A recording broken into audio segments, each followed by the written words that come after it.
Hello, good afternoon, and welcome. We're back to another show of Beyond the Boardroom, and it's an exciting afternoon. We're joined by a fantastic guest. We're going to be talking all about cybersecurity and protecting your business. I'm David Bell. I'm the Sales and Marketing Director for Symbiosys, and I'm joined with our CEO, Patrick Assheton-Smith, and Matt White from Mobial, and we're going to have a conversation with them very, very shortly and finding out a little bit more about the things that you've been asking us about cybersecurity protection and making sure your business is secure at all times.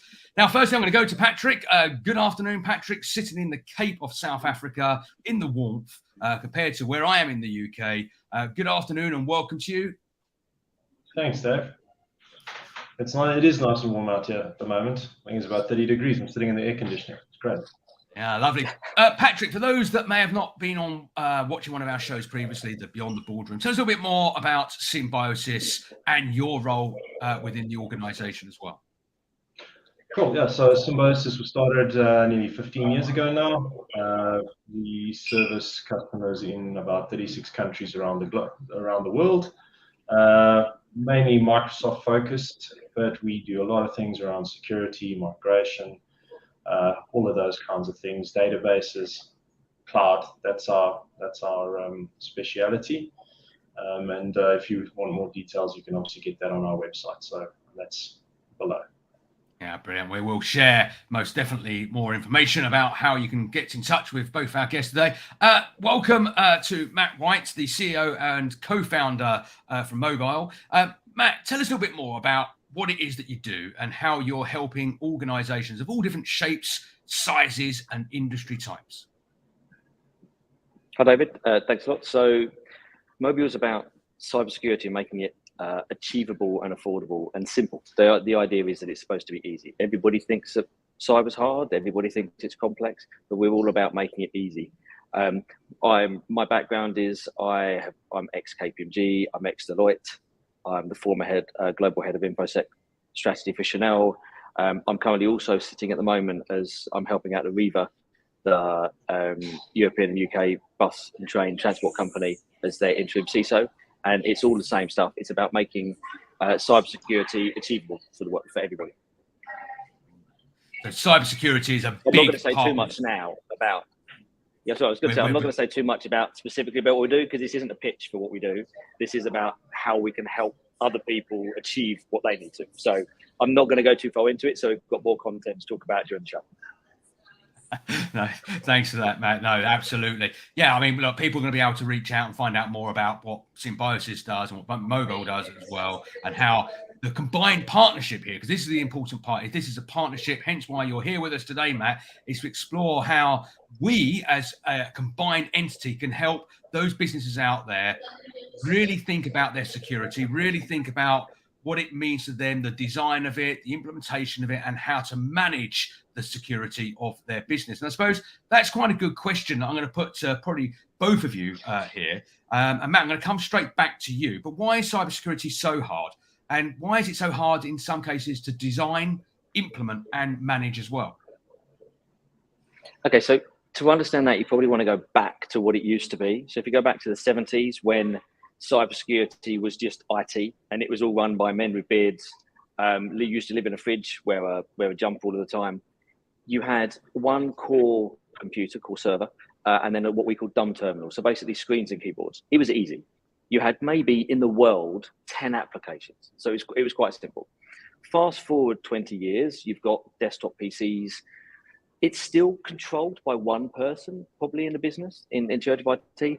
Put antivirus on, you probably protect everything. It was quite easy. There's maybe a few thousand applications, but it's still not that complicated. Fast forward to now, you have billions of applications. Every device, from your laptop to your mobile phone to your fridge to your fish tank, all connects to the internet. It's all interconnected.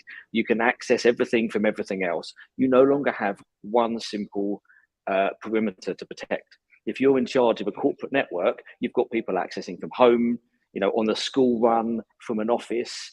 You can't just protect everything by saying, I'm going to put one thing in place. It's no longer that, it's no longer that simple. And it's not complicated, it's just complex. Yeah, complexity scares people off as well. And I think that is the problem. So they get worried about it, they get concerned about it. So Patrick, let's bring you back in here. Complex design, complex, managing sometimes these systems. The bigger they get, potentially the more complex they come, because there's more end nodes, there's more components, there's more things to manage and look after and support.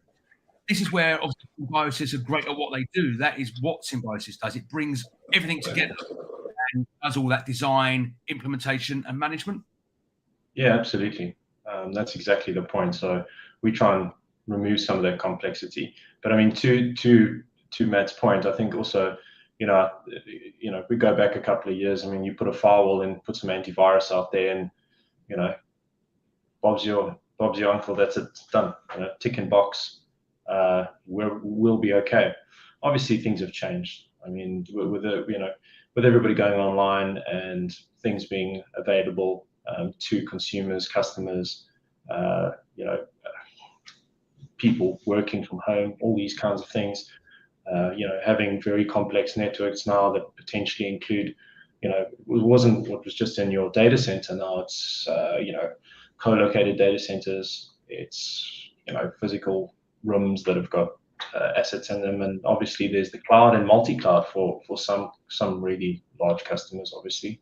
So, that does make life a lot more difficult. But the principles of what you need to be doing are kind of still the same.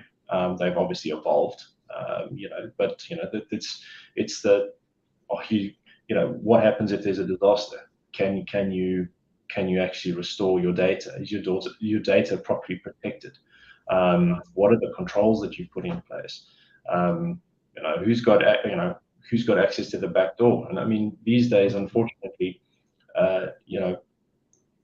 it's the bad guys are very good at getting in. I think we've also seen that it's become a business for these guys. That's how they make their money. They craft clever emails, they drop stuff, they do all these kinds of things. So now customers are running around, they've got socks, or they've rented a sock somewhere to try and keep on top of that cyber threat. But even if you're doing that, there's still a whole lot of other things that are basic principles that need to be understood. Do you know where your data is? Do you know which is the sensitive data? Is it classified? Are the controls in place? Object lifecycle within your identity management, your basic JLM processes. And then there's obviously the horror of horrors as people just email big documents, sensitive documents, accidentally to the wrong person.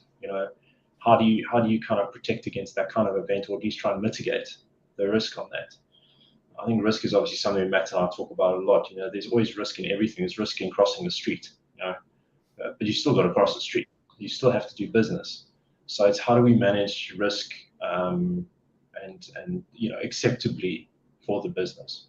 And I think the other big problem with in our industry, and I think you'll find that particularly at certain levels, you've got those are the owners of the business or the board of directors that have one view and understanding of what their risk is from a IT perspective, and then there's the actual risk, and it's getting that across getting that articulated properly to those that are ultimately responsible for the success of the business, so that they can make sure that the right decisions are being taken.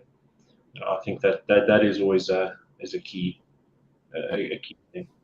Yeah, excellent. And you talk about risk, and this is where we'll probably jump back over to Matt. We talk about risk being a big problem here, and people look at risk in different ways. But Matt, question for you: has the risk increased now? There's lots more people in the working from home setups, because when you've got an office environment, it's probably a little bit easier to manage what you've got plugged into your network, what people are doing, what they're accessing, how they're going about it, whether they're plugging in USB drives, whatever that looks like. Of course, now you come into a home environment, people are spread out, they're on unsecured network infrastructure. Of course, you can secure that in different ways.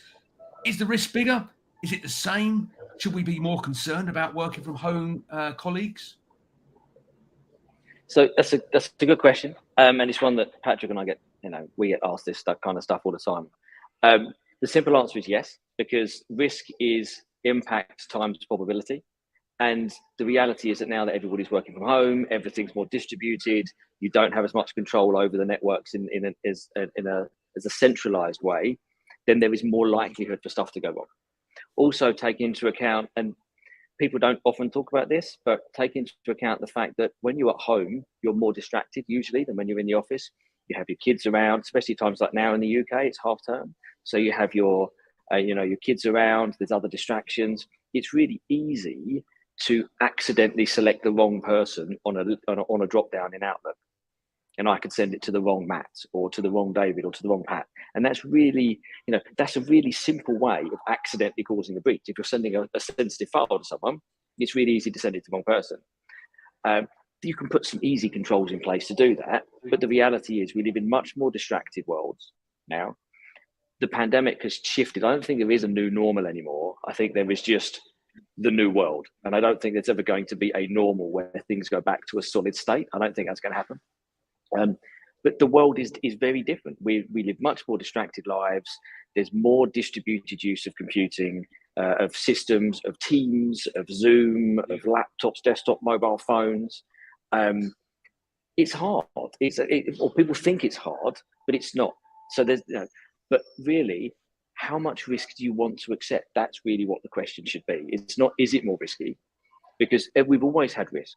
From the time when we kept stuff secret or we had stuff that was valuable, you go back to the Middle Ages, then you had an outer wall and an inner wall for a castle and a moat and a drawbridge. And the more sensitive or secure you wanted something to be, you put it in thicker walls, fewer doors, fewer windows.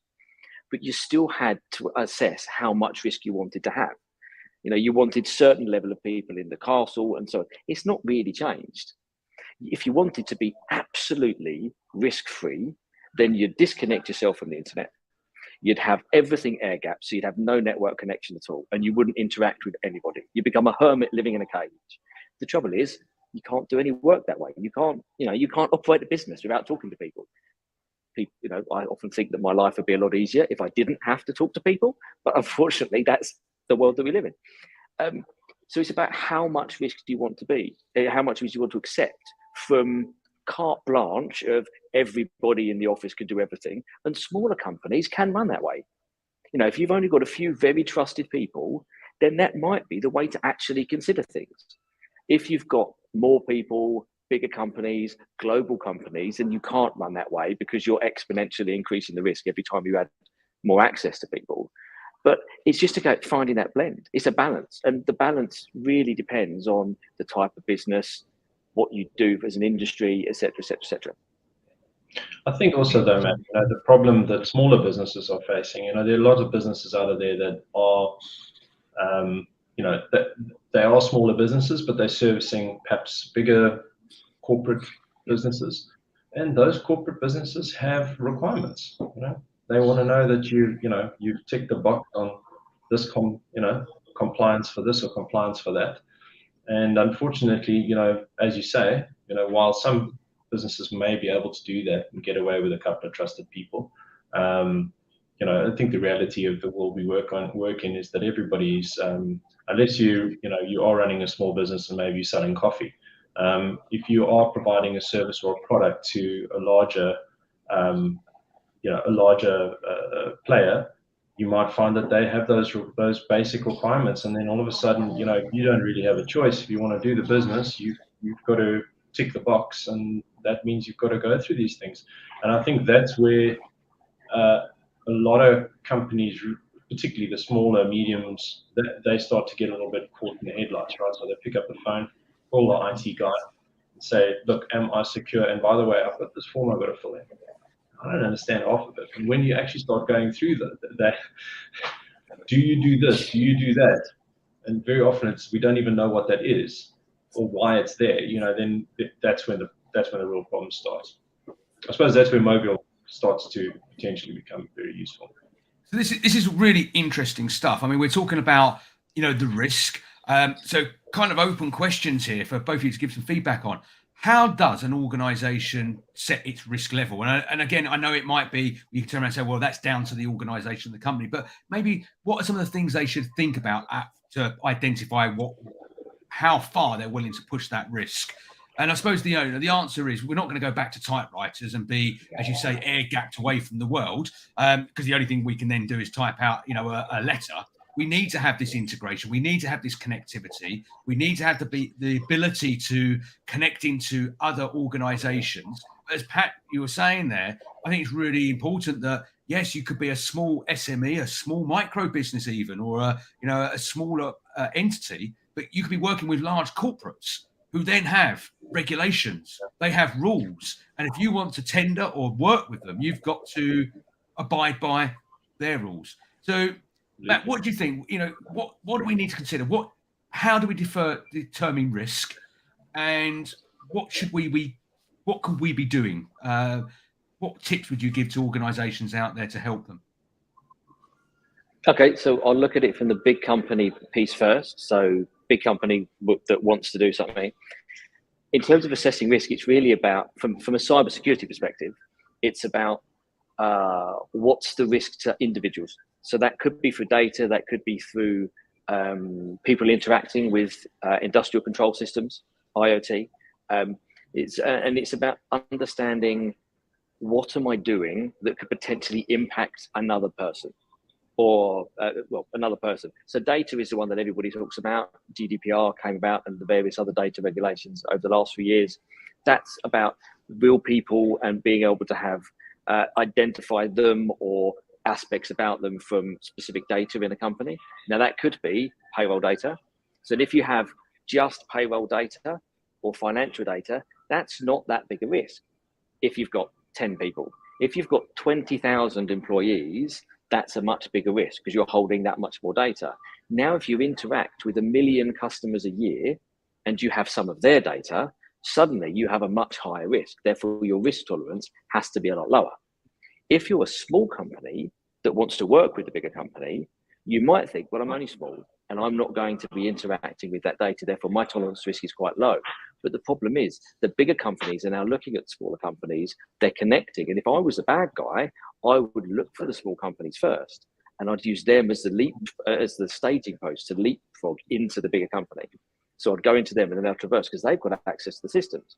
And some of the biggest events that we've seen in cyber over the last few years have all been through that what we call third-party vulnerability, where someone has been infiltrated that's a lot smaller, and then they've been used as the launchpad, the leapfrog into the bigger company. And for that, if you're the bigger company, understand who is accessing your systems is probably the key one, which sounds quite simple. But if you're a big company, you may have thousands of companies that you work with. And so it's prioritizing the ones that are connecting to your systems. That's probably the first thing. Then it's understanding what they're going to have access to. If they're not accessing any data or any systems that have any data, that's a lot, the risk is a lot lower than if they're accessing your core customer platform that has access to everything. And so then it's understanding the simple triage steps that you can take. If you're the smaller company, just get the basics right. That's how you do it. If you're small, it's a lot easier because there's less people to multiply it by. If you've got 10 people, it's not that hard to make sure that everybody's got up-to-date antivirus and everybody's running, their laptops are up-to-date and patched. If you're running 20,000 people, that is an exponentially more difficult task. But it's about getting the basics right if you're small. And if you're big, the simplest steps you can make is to look at the small companies that you work with to make sure that they are secure and they're up to scratch. Absolutely. I think the other problem is that, just going to talking about risk, the different kind, you can classify risk in different ways. You get, financial risk, reputational risk. There are different ways to look at the actual risk itself and what it's about. Biggest problem is with smaller company, is generally that for them it'll be, quite detrimental if there's a problem. For a big company, it could be absolutely huge, the fallout, reputationally. And then obviously, the problem is all of us in business have a certain things we just have to do from it's legislated. GDPR, PAPIA here in South Africa. If you are taking financial transactions, PCI potentially. So it all depends on exactly what you're doing. So these are all things that are there that affect just about everybody. So it doesn't matter really on the size of the business. If for example, we all know if you're handling GDPR related information, then you've got to be compliant. And if there's a whole bunch of there's a whole bunch of fines and all these other kind of things that would be the consequence, and that's the risk. There's a reputational side, and there's the consequences financially that could be imposed. So those are the kinds of things we all have to just, I think that's the other problem is that, in the last little while with legislation changing over the last sort of 5, 6, 7 years, there's a whole lot more that smaller and smaller companies are now, they're affected. I think that's the other thing is where before you would perhaps think, we're small, doesn't matter. Unfortunately, it does matter now. And, I think you've got to make sure that you're doing those basics correctly, because other problems that we're seeing is that, there are, on a daily basis, these guys that have made, cyber theft their business, they are going after people daily. Daily. I mean, we see it. Unfortunately, we also get targeted. We luckily have the systems in place to detect these things. We hope that it's nothing's foolproof, but we believe we've done enough to keep our noses clean. And if we've got the unthinkable happens, we've got a deal plan. And I think that's just at our scale. I think and the bigger you are, the more important that becomes. And the bigger you are, the more people are involved, the more systems there are, the more complexity there is. It's easier to miss something. I think that's the other problem. So there are some blind spots sometimes. So yeah, I think that's the other side of it. I think in the end, the most important thing, and I know Matt and I have had lots of discussions around this, is somebody's going to click the link. Yeah. Somebody's going to click the link, and the problem is that nothing is foolproof. So the best line of defense is actually having well-trained staff that don't get distracted and they don't click the link, or at least they ask questions before they click the link. Yeah. Great training helps. Obviously, giving that regular training, education is going to be a great help. But yeah, try not to get distracted. It's easy, isn't it, when you get distracted by something happening around you, whether it's in the office, certainly at home, as Matt said earlier, distractions are around us at all times now. And actually, even on the screen in front of us, we get distracted to something else, and then we go back and click the link, and wow, all hell breaks loose. So we can know we can start to identify some of these risks. It's down to the organization to kind of set what that risk level looks like for them based on what the impact would look like if things did go wrong. What are some of the things that these business organizations could do today? Now, of course, the first thing we'd say, pick up the phone, drop us an email, let us help you. Other experts are out there, and we'd obviously welcome that. But is there anything that these individuals could do now? Basic things, is there any basic checks they could do? The old days of checking the phone line was connected and plugged in. And so, is there anything that they can visually do or very quickly do without having vast amounts of technical understanding and knowledge?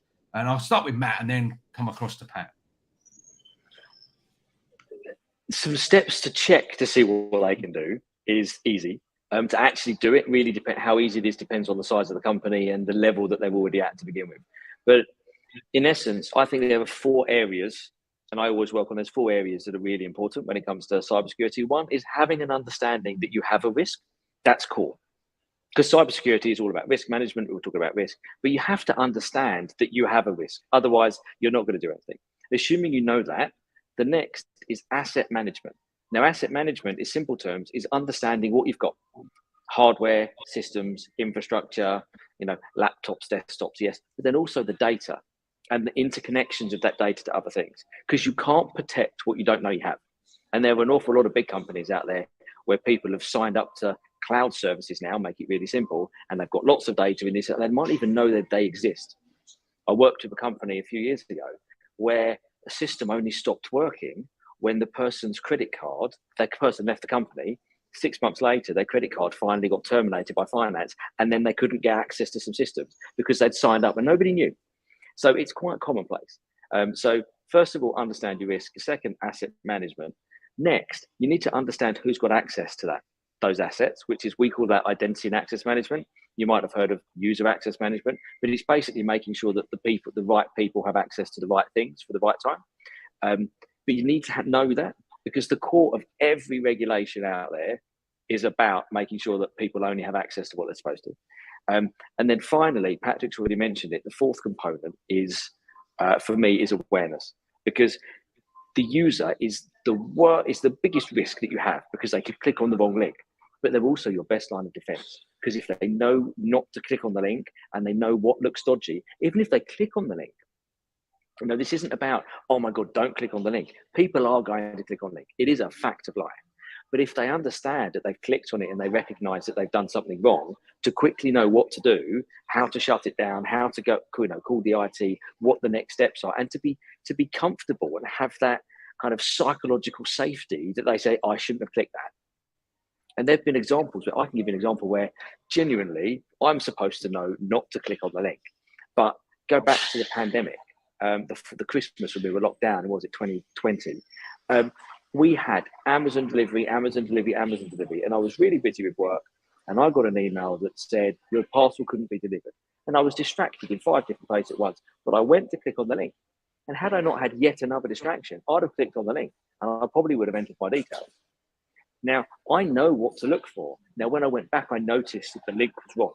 But at the time, I almost clicked on it because you're not thinking. So in terms of simple steps, just running about, I need to give that a bit of context, but the simple steps are understand what you have, data, assets, server systems, etc. Understand who has access to it.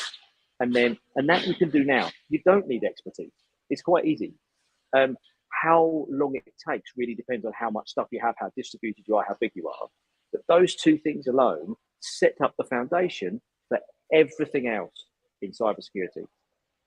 And so if you only get and I mean, Patrick and I have had many conversations about this, and some of Patrick's clients, asset management, infrastructure. Pat, you could probably add a bit of extra detail on the kinds of steps you could take from that, because that's more your area of expertise. But it's key. It's foundational. Yeah, absolutely. I think the thing is, and I'm going to talk more about smaller businesses here than larger ones. The larger ones generally know what they should be doing anyway. But I think particularly for smaller businesses, we will let them move to the cloud. Great, easy. It's managed for you. You sign up your services, and you don't have to manage it, and off you go. And that's fantastic, and that'll work quite well. And obviously, as we know, it does scale, so that's great. The problem is that generally the guys will go for perhaps the cheaper options on the table, because they're smaller businesses and maybe they're starting up or whatever. There are, as easy it is to buy a cloud service to provide you with a mailbox, it is also, for a smaller business, there's quite a lot of bang for your buck just to take perhaps a better option that includes some extra security options. I would definitely look at that depending on the provider. I would also say don't underestimate email, because that's where a lot of the problems begin. That's where a lot of the issues start. We're all still thinking about firewalls and those kinds of things. To be honest, your biggest problem is generally email. That's where it starts. So don't underestimate what's required there in terms of making sure that you've got good phishing related detection and all that kind of stuff. I had a thing yesterday. I was traveling. Some people somehow, I don't know how they've done it actually, I haven't had the time to think about it, but essentially they were emailing my staff's personal Gmail accounts from a bogus address with my name. So, on the display. So obviously now I've sent it to Gmail accounts, they're private accounts. So they've obviously done some looking up, because I don't have those contacts, the personal ones in my mailbox. They haven't done it for me. But what they've done is they've worked out who works for me, and then they've somehow found their personal email addresses and then try to impersonate me. Now that's very difficult. because very often we've got a unified inbox on your computer. Your personal mail might be on the company device. You click the wrong link, and it's over. So that unfortunately is very much a reality. So I think the easy things: make sure that you are protecting as much as you can on the device. Make sure you're protecting as much as you can in the cloud, and then also the awareness thing. Doesn't matter how the size of the business. I think in the end that is absolutely the key thing. The bigger businesses, these guys are either got their own SOC or they're outsourced to SOC. They've got a whole bunch of really cool software looking after the devices that guys have. They hopefully have standards. They hopefully have builds that are standardized. They are not allowing people to install software that they just choose to. And I think that leads into another problem that a lot of people are talking about, is shadow IT, where maybe a part of a business goes off and says, you know what, we don't like this system. We don't like SharePoint, for example. I'll tell you what, we'll go out and we'll get, I don't know, Dropbox for ourselves, our little team, and we'll just put all our data in there. Yay. So, managing that is exceptionally difficult in the large corporate environment. And I think, that's where you've got to have tight control of the devices, who's allowed to install what, who's allowed to access what. It's still going to be difficult to manage depending on the service that these people are potentially using. But, that's a very real risk. And that's where the awareness comes in. That's where the training comes in, all of those kinds of things to try and manage, that risk in itself. So the larger businesses right now, I think shadow IT is a big problem, and I think the other big problem is literally, making sure you batten down the hatches on your devices as much as possible, because those devices are going home. Are the firewalls on the machine switched on, for example?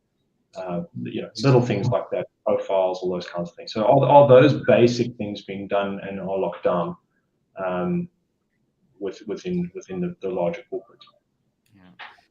If I can, sorry, David, if I can just add to what Pat was saying there, leading on from his email piece, one of the biggest controls that you've got, the easiest controls to access, whether you're a small company or a big company now, is what we call multi-factor authentication, or MFA. Now, you've probably all had it as banks. It's the one which most people have had it in, which is where you go to log into your banking, your online banking, and then it says, oh, can you please pull in this code? We sent you a text message, or we sent you an email. Can you type in the code? Now, the idea of that is it means that if someone gets access to your username and password, because you've accidentally clicked on a link, or you've intentionally clicked on a link because you didn't know that you were doing something wrong, and you've put in your details, you've got an extra layer of protection, because you get the person who should be accessing your account, gets a message to say, here's a code, and you have to put in the code. So in IT, we say it's something and this is having something you have, which is the extra factor. You can easily turn that on. Gmail, Office 365, even your Amazon account. I said about Amazon phishing. I now have that on my Amazon account, so that if someone gets access to it, it's exactly the same. I mean, it's a really simple. It's normally free. Most services, Office 365, Gmail, they actually prefer you to enable it now than to not, and you have to normally now deactivate it. But it's worth having. It's probably your biggest defense, because using the example of the emails that Pat was just giving, if someone had gone that, the first stage is you impersonate, in this case, Pat, and you get the email. Someone from Pat's staff in the Symbiosys then clicks the link, puts in their username because it looks legitimate. They do something that they think they should be doing, and it looks legitimate. You've then got access to everything.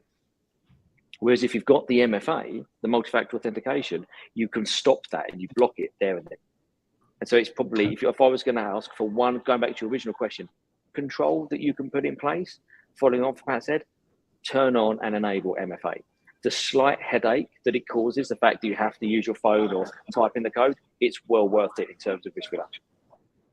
Yeah, I agree with that. Absolutely. I use nearly any account that has it, I have it enabled, and I use a password manager that then controls all of that, so I don't have to have lots of different apps with different MFAs and stuff like that. And super useful. And amount of times I do get an email saying someone's trying to log into your account here, they're sending me the security number. Of course, it doesn't get to the person that's trying to potentially be me and access my account. I know it's stopped a number of things on a number of occasions. So really, really useful, and highly suggest it that people start implementing it and almost making it a compulsory requirement within an organization as well for things that they might be accessing for business use and maybe even for personal use. Absolutely. And I think following on from what Max said, and it's a really good point, is that the other thing that you can do, and it doesn't matter the size of the business, but particularly for your SaaS applications, your applications that are running in the cloud, if, for example, using Office 365 or another IDP, I would say make sure that you're doing federation into those applications. So, you have to use basically a credential that you're already logged in with.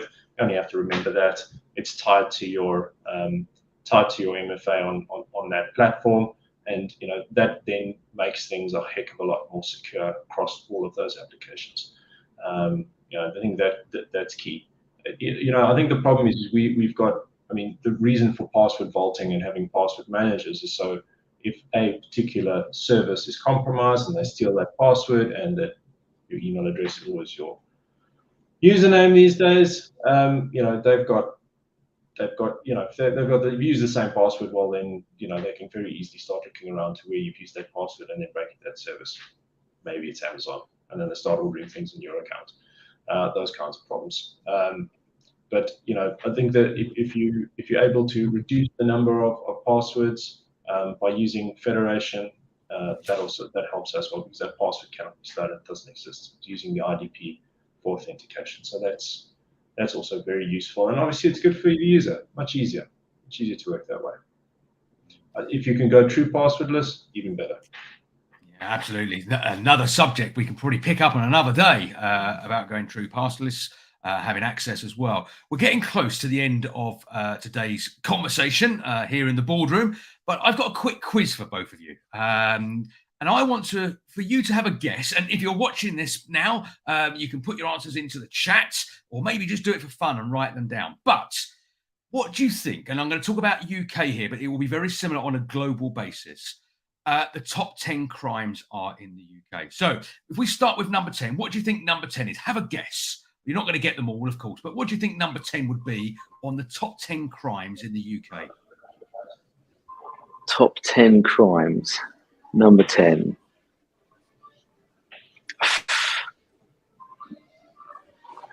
Shout out. Speeding. Speeding. That one's not on the list. It is a criminal offence, of course. Pat, do you want to have a guess maybe what comes in the top 10? I wouldn't even know where to begin. I don't know. Tell you what, give us number 10, and then we'll try and gauge the type of crime. Okay, so number 10 is homicide. So that is sitting at number 10. So you're not going to get all of these. I'll give you number 9, which is knife and sharp instrument offences. Okay. Number 8 is robbery. Okay, robbery sits at number 8. Number 7 is sexual offences. Number 6 is burglary. Number 5 is domestic abuse. Number 4 is crime against society. Number 3 is theft. Number 2 is computer misuse. And number 1 is fraud and cyber. That's the number 1 crime in the UK. It's 80% of all criminal activity in the UK, but they believe only 1% is ever reported, because people don't want to report it through embarrassment, through loss. So, if you've been scammed for, it's a few pounds or it's a sizable amount of money, it doesn't become reported. So put that into perspective, that we are dealing in a world now where more crime happens in a digital format, not only, but fraud, cybersecurity are so closely linked together. And this is why what we're talking about today should be at the top of a priority list for any business, any organization, and any personal use as well. Yeah, absolutely. I think just as in closing, I think that the problem with cyber theft or cyber crime is that unfortunately it will affect every single one of us, whether it be a business or an individual. It's going to be, it's not if you're going to get hacked, it's when you're going to get hacked. And unfortunately, you just need to make sure, and I've been saying this for a long time, you just got to make sure that if that event happened, that you if when that happens, that you're adequately secured and you've got disaster recovery procedures, those kinds of things in place. And that's from a personal perspective as well. Make sure you're insured, all those kinds of things. Make sure you've done the right things from a personal perspective, because unfortunately, I think we're all going to have those kinds of problems at some point, unfortunately. Yeah, absolutely. Let's wind up this afternoon's session here. I'm going to jump back to you, Matt. Matt, how can you help people here? This is your opportunity for a plug, of course. If people want to find out more about what you do, get in touch. I assume the website is a good place to have a look at and get a little bit more information. Yeah, website's a good start. We're happy to have a conversation. It doesn't have to be expensive. I mean, the whole point of how we are is we are a cheap solution if you're a small company. If you're a bigger company, we're all about giving the smaller entities that you work with a framework, a structure, a way of doing it at a cheap price. So that, because the biggest barrier to a lot of companies doing this is cost. They think it's going to be expensive. If you're a bigger company, then yes, obviously it is more expensive because you have to do a lot more of it. Therefore, there's a higher cost. But for us, get in touch. We're happy to just have a conversation, because we were founded because we want to make smaller companies, larger companies that I interact with, that my co-founders interact with on a daily basis, more secure. And that, it sounds like this altruistic thing, but genuinely that's why we were here, because we are working with, I'm ex big company. I'm an enterprise person, but the people I work with, my kids go to school, they work, my local climbing center, all of these things we are interacting with on a day-by-day basis, and we're helping them because they know that we know security, so they ask us. So we help them anyway. So the idea is, if we can roll that out to as many people as possible, so we will. So you look on the website, speak to us, reach out. We're happy to have a conversation. It doesn't have to cost money to have a conversation. We're happy to have a conversation for free. Just if we can help you, we will. So reach out. Brilliant. Thanks for that, Matt. And then Pat, from a perspective of Symbiosys, working on a global platform, working with SMEs up to very, very large corporates, kind of taking all the great tools that are out there, and then obviously designing, implementing, and managing them as well. So if people want to find out more about Symbiosys, best way to get in touch is going to be the website, I'm sure. Absolutely, yeah. But similarly, as Matt points out, also happy to have a conversation. I think that's having a discussion and understanding your business and what your requirements are, and how we can potentially help you. That's really what we're about. Finding the right solution based on what your particular business needs. Yeah, no, brilliant. Well, there we go. We kind of really come to the end of this afternoon's fireside chat. It's been a really interesting one. As always, every day's a school day. You learn something new, and today I've learned something new. So thank you very much to Matt White, the CEO and co-founder of Mobial. Thank you very much to Patrick Assheton-Smith, our CEO of Symbiosys. And from me, David Bell, from Patrick and from Matt, thank you very much for joining us, and we'll see you next time at another event here in the Boardroom. Until then, bye-bye. Cheers.